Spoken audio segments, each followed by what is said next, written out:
an AppleVis original.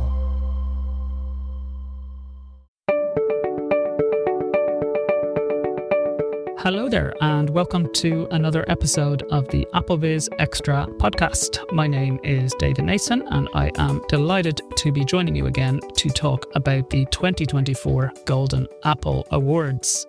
Today's focus is the Best App category. We had 10 brilliant nominees in this category, and they were 1Password, Anytime Podcast Player, Drafts, Mona from Astadon, OKO, Cross-Street and Maps, PixieBot, Seeing AI, Tapit Pro Audio Recorder, Todoist, To-Do List and Calendar, and Voice Vista. So great list of nominees there, very strong.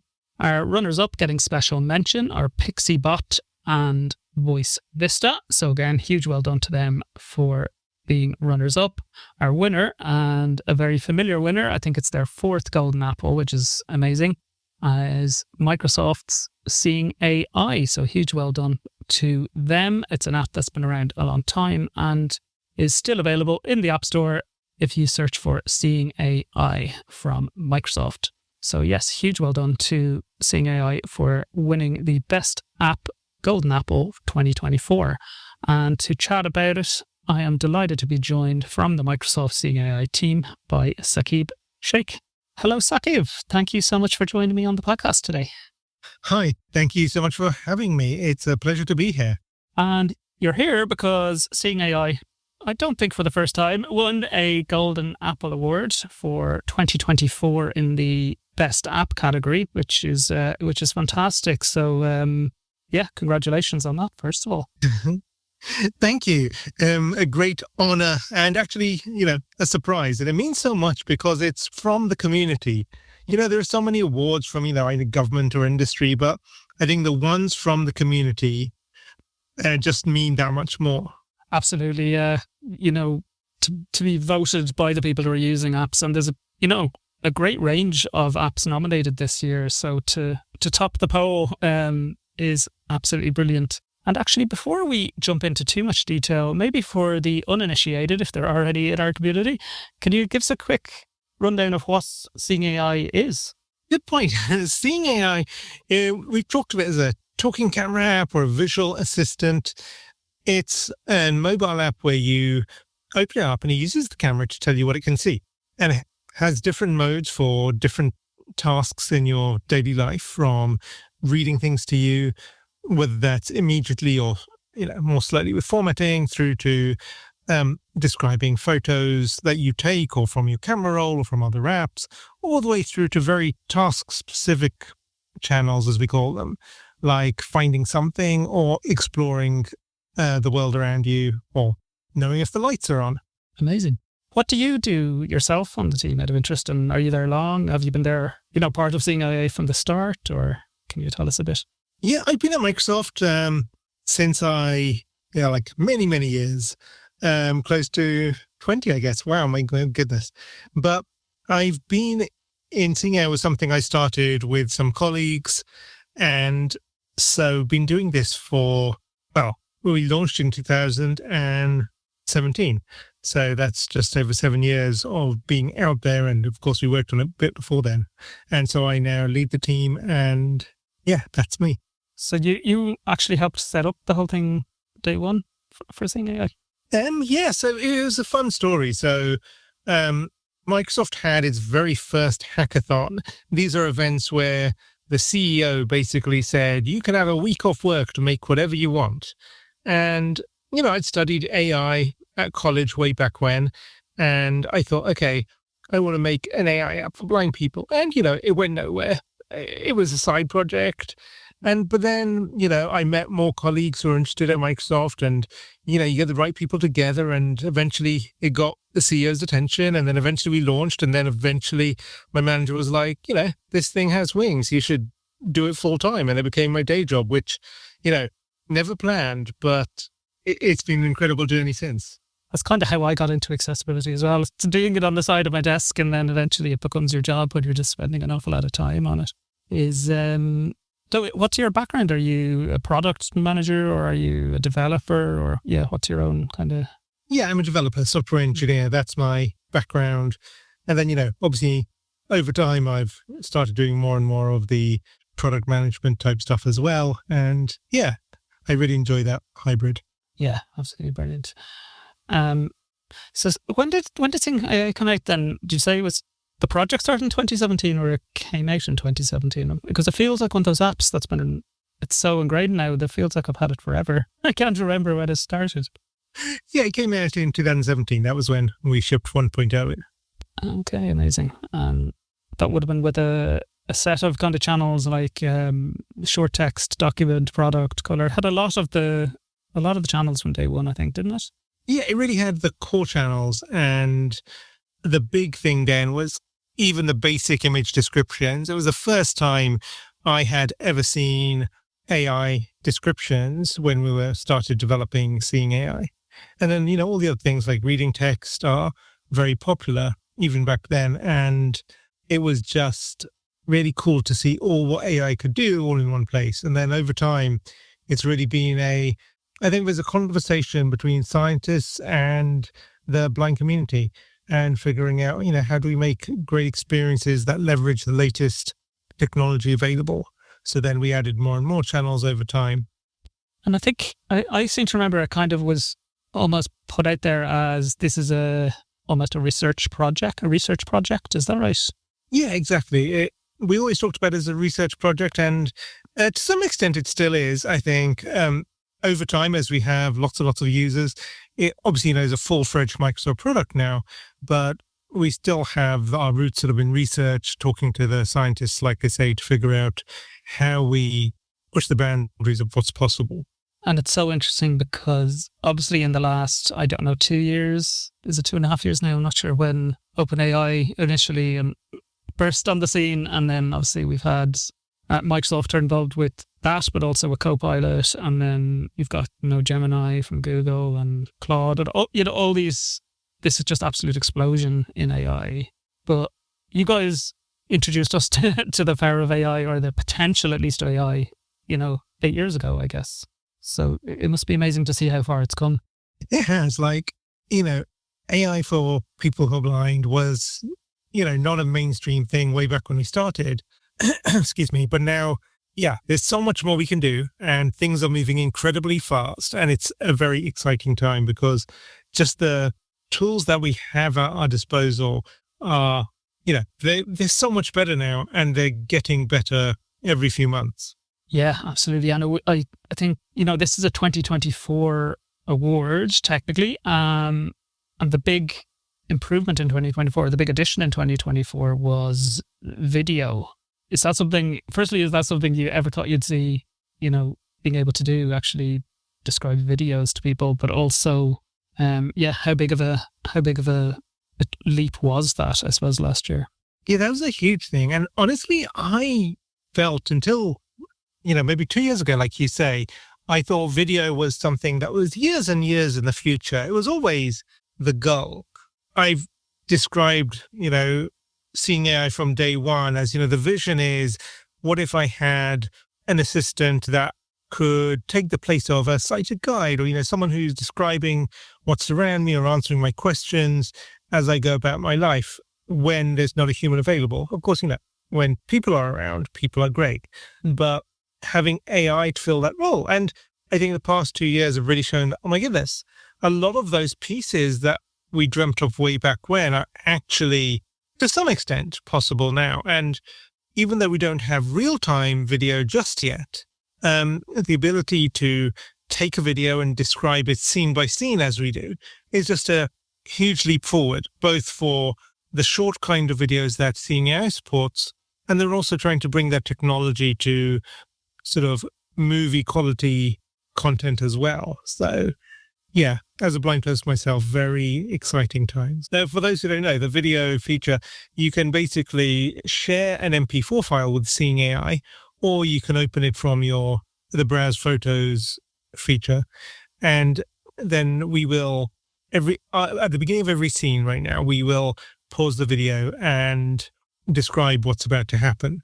And yeah, it's really cool. It might describe that someone's walking into the room, or someone's kicking a ball, or whatever it is. And the quality's continuing to get better. So yeah, excited to see where that goes. And then eventually, like I say, bring it to more types of content. But we're starting with those short social media type videos. And can you import a video that isn't in your own camera roll? I can't remember. Yeah, so if it's not in your camera roll, then you use the share, so you can share it from any other app. What we would love to do is to be able to describe videos in web players, whether that's a streaming service like Netflix or a video player like YouTube.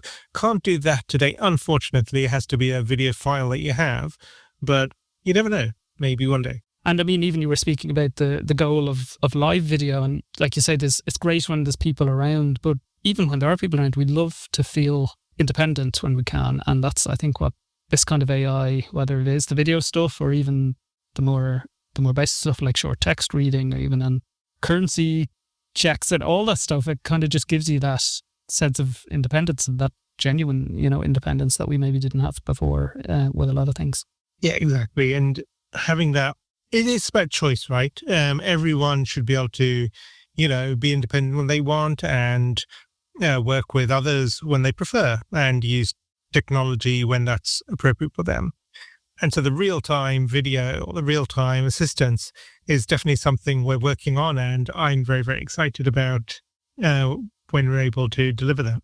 Yeah, absolutely. And I think, I don't know if it was 2024 or 2023, but the world view got improved as well with the object finding, which I guess is another, it's kind of along the same lines, and it kind of guides you to an object. You can teach it specific objects as well, can't you? So you can say, where's the bag, or kind of general things, but if you want to teach it your specific bag, you can do that as well. Yeah, we call it Find My Things. And yeah, that was this past year, 2024. And this is interesting because it's the first time, I think, that it's an app that allows blind people to actually train the AI. And where you have all these, what the media would call large language models, this is the total opposite. All the training is happening in just a few seconds on your device. So this was a project we did with our research lab to see, okay, how do blind people train the AI? How do we do all that on device?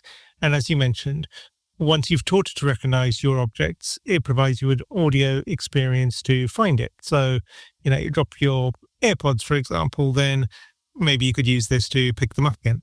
It's funny, that's the first thing I taught it. Where's my AirPods? Because it's such an easy... Oh, I'm always losing mine.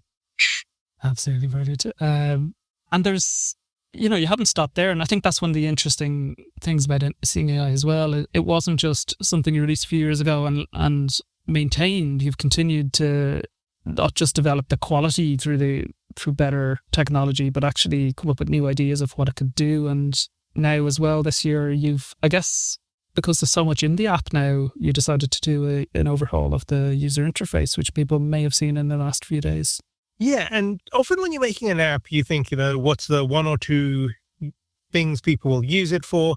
Often with Seeing AI, though, I feel like we want to provide greater autonomy and independence and inclusion for all parts of life. So there's an unlimited number of possibilities. And we love hearing from the blind community and then figuring out, okay, what are the challenges we can solve? And there's still many, many unsolved challenges, despite all the hype in media about the capabilities of AI. Mm-hmm. We could make a huge list of things which AI can't do today. And so in some ways, I feel the blind community are often leading the way. And not just blind people with disabilities, because we have a different need, a greater need. It stretches what we need AI to do for us, or technology more generally. So, as I said, okay, you've putting more and more into the app. Now, in the beginning, we had this idea of channels, like channels on a TV or a radio, and you tell it what you're interested in. But that list can't get infinitely long. And so you end up sort of the most useful things getting a bit hidden, but also AI is getting better at allowing you just to ask a question, and you don't need to switch channels so much. So this is really what prompted the recent redesign of the app that you mentioned. Yeah, I think an example of that is you no longer have to go to a different channel for reading short text or scanning a document. It opens up on the read tab and it will just do short text. And if you want to do the scan the document, you still can by selecting an option. Exactly, yeah. So we did really two things here. The first is we introduced tabs along the bottom. So read, describe, and more. And then the more tab has your old list of channels for everything else you might want to do, like currency or color or light, or even the world channel you mentioned. Mm-hmm. But we found people spend most of their time doing either read or describe. So the read tab combines the short text, document, and handwriting channels. So it's, as you say, it's reading short text. If you want to have document alignment, you just toggle that switch or take a photo yourself. Mm-hmm. And then the describe tab brings together the scene and person tabs that we had before. So it'll tell you who it can see around you and help you align them to take a picture. But then it has the rich descriptions that we've had for maybe a year or more now, but it's just more front and center. And as those have got more reliable, we now feel comfortable that it can be the default experience. Yeah, and you've expanded, I think it was last year, it expanded how much you can interact. So it's not simply taking a picture and it's giving you an answer, but you can now ask questions in return. Yes, exactly. Both for documents and for general images. You've got that Q&A feature. Which is, definitely useful. It is. I love, being in being in a restaurant and asking questions about the menu, or take a photo, but then sometimes I just want to get a description of one part of it. And that's where the ability to ask questions is very helpful. Yeah, no, I use that all the time, all the time, literally. And I mean, there's quite a lot of apps in this space. Obviously, it's grown. You guys were probably the first movers, and then we've got things like Be My AI, and there's, Envision, and there's, various wearables coming along. So where do you feel Seeing AI stands out? Do you think there's particular aspects it's great at, and that it stands out? As a product, I think what stands out is just the holistic nature, from, reading things in real time to having very rich document scanning that also lets you navigate by headings and tables and all that formatting. And as you mentioned, asking questions, but then also the usual describe images, which is so common now. It's funny to say that such an advanced technology is common, but yes, it is. But as much as the product, I think what Seeing AI represents is the team's desire to push the state of the art forward. Like I say, a conversation with the blind community on the one side, scientists on the other, and to try and figure out how do we enable these new experiences? Because as someone who's blind, AI is so amazing. Yet as I go about my daily life, I can think of dozens of small things that I wish there was some technology to help with. And so I looked to, someday in the future where more and more of those will be solved for as well. Definitely. Yeah. Let's keep pushing. And I think it's probably, it's a great thing for us to hear as well, because, Soundscape obviously was a brilliant app for us, and unfortunately did get discontinued. Obviously Microsoft open sourced it, and we have a couple of other great apps. There's another Soundscape app, and there's Voice Vista that have kind of picked up and ran with it, which is amazing. But I think we are all delighted to hear that Microsoft is still very much committed to Seeing AI.